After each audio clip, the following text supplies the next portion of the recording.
In 2007, 13-year-old Paris Bennett murdered his 4-year-old sister in their Texas home to punish their mother. He knew he would go to prison for his heinous crime, but he knew he would succeed in his goal. His mother would lose both of her children in one heartbreaking blow. Charity Lee, Bennett's mother, before giving birth to her children, had a heroin addiction. When Bennett turned 12, she relapsed with cocaine. Bennett did not like this new change.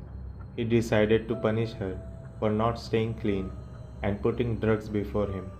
For many years, there was just this hot flaming ball of wrath in the pit of his stomach, and it was directed at his mother. He had originally planned to kill Lee, but he knew killing Ella would hurt her more. Doing this would take both her kids away from her in a single swoop. Charity Lee was a hardworking mother of two who put lots of effort into giving her children, Paris and Ella, a healthy and happy childhood. On the night of February 5, 2007, Charity left her kid in the care of a babysitter while she worked at a local bar. Bennett, who has an IQ of 141, had convinced the babysitter to leave earlier. He then went on to attack his 4-year-old sister, Ella, with a knife in her bedroom while she was sleeping.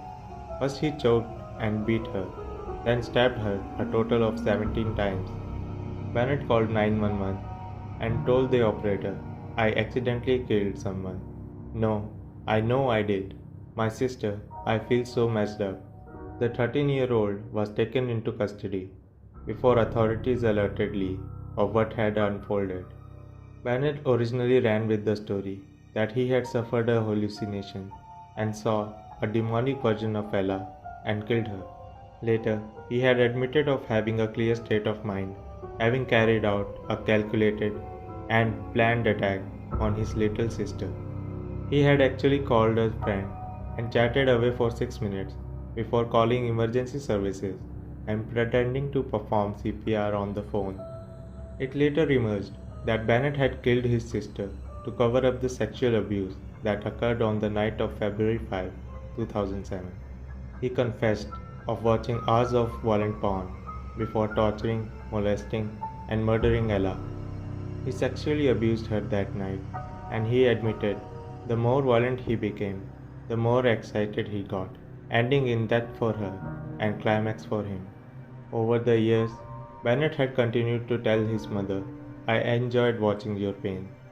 Still, his mother loves him. Charity Lee writes, "My son is a psychopath. I cannot help him. That may not matter in the long run. What may matter is I can't, not at this point, give up on him either. I love my firstborn with as much intensity as I have since the day I found out I was pregnant with him."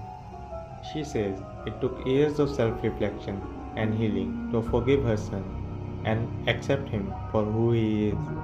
When Paris was born, Lee promised him two things. She would love him no matter what, and she would be the best mom she could be, no matter what. She never failed to keep the first promise. She never once stopped loving her son. Paris still harbors violent intentions toward her. To add fuel to the fire, Charity has a younger son, Phoenix, and fears that, after his release, they both could be a target for Paris' psychopathic resentment. Experts have advised Charity to go into hiding, not only to protect herself, but Phoenix too. Soon, Charity may face an incredibly tough choice: to walk away from the son she has stood by for more than 10 years in order to protect her youngest child. Paris is currently serving a 40-year sentence at the Ferguson Unit, Texas State Prison. Bennett is currently aged 26 and will be eligible for parole in 2027. Despite his heinous crime, Paris is first eligible for parole in 6 years' time.